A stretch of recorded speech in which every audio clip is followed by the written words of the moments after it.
In this episode, we talk about how I sold the first in-VR talk show to ever be ordered by a network. Right after the bumper. Hey everybody, I'm Eugene Capon, better known as Capon Design. Welcome to my vlog show where I take about 3 to 5 minutes of my day to try to bring you some level of value in a very short video. Anyway, today I want to talk about how I sold the very first in-VR talk show to ever be ordered by a network.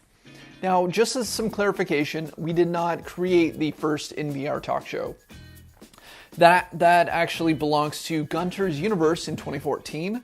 There was also The Foo Show in 2016. They released one episode, and then I don't think they released any more episodes. After the initial money raising and everything, I just didn't hear anything about them ever again, which was kind of interesting. When I jumped into VR, I started following everybody I could inside of the VR spectrum. Now, that for Twitter was probably 200 to 400 people I could possibly find.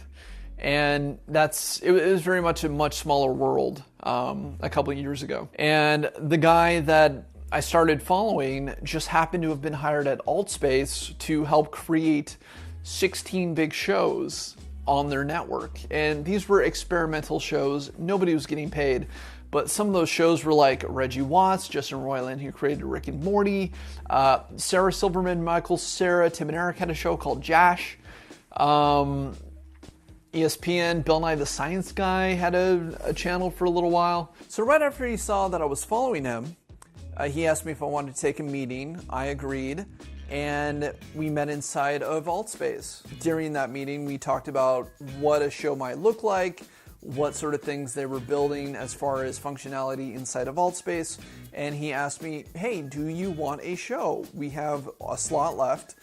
Would you like to produce something, manage something, and host something? Would you like to host a show instead of Altspace? And I went, that sounds like an amazing opportunity. Of course, give me a couple days to think about it, and so I can come up with a premise and what our show would be. And right after that meeting, I called my buddy Topher Welsh, who had been a radio personality on Funky Monkey in the Pacific Northwest.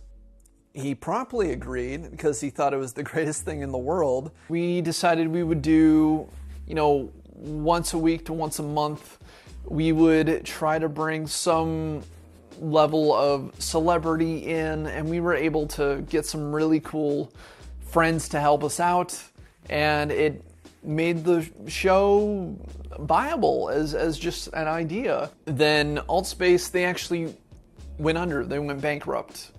They had financial troubles, and they went under, and everybody lost their shows. Nobody was saved. A few months later, Microsoft would actually buy Altspace, and that allowed them to rise from the dead, but by that point, we had already moved on. And when Altspace went under, Topher and I decided to take every meeting we possibly could to figure out what to do with this show that we had spent so much time putting together.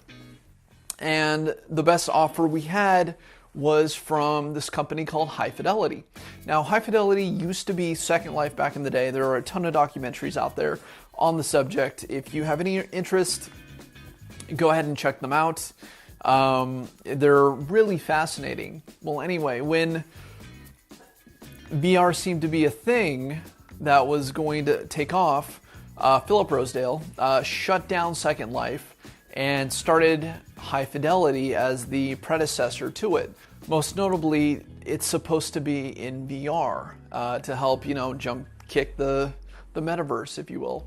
Well, anyway, so one of the meetings we took was, hey, how much would it cost to produce, an episode? And we kind of went back on some numbers, and they went, hey, what if we just ordered a season from you? And I was like, well, Altspace was very much plug and play. You just got in, you had an avatar, you jumped on a stage that was pre-built, you did your show, and you moved on. And with High Fidelity, you actually had to spend time to build the world in which you did your show in. So they ordered 6 episodes from us, and we tried to book every big name influencer personality we could to make the show profitable for them. And what ended up happening is we grew like 500% between our second season and our first season, which was way more than we thought what was going to happen. So they decided to, order us again for a third season of this experimental content that honestly, I did not think we were going to get past the first season. It was so amazing that we got that opportunity. So eventually we started season 3, and our opening show was I, Justine and The Flash with me and Topher, and that's it. We took time to make an experimental show. We took several months doing it, and then we got the opportunity to become the first in VR talk show to ever be ordered by a network. Now, I can't tell you how much they actually spent on the show. That's, between us and them. But I gotta tell you, that was such a learning curve, because not only did I have to get really good at 3D modeling to build the set, build the stage, build the world in which our show took place in very much this like cyberpunk world. Topher and I also had to fly down to Beverly Hills to get duplications, or which is 3D body scans over bodies, so the avatars look like us. And it was a lot of fun and such a great opportunity. And we're doing the podcast still, which is fantastic. Anyway, I just wanted to share my story of how we sold the first NVR talk show to ever be ordered by a network. I hope you enjoyed it. Hit the like button, subscribe, follow, do the things that are on whatever social network you're actually watching this video on. I'm Eugene Capon, and I will see you in the next video.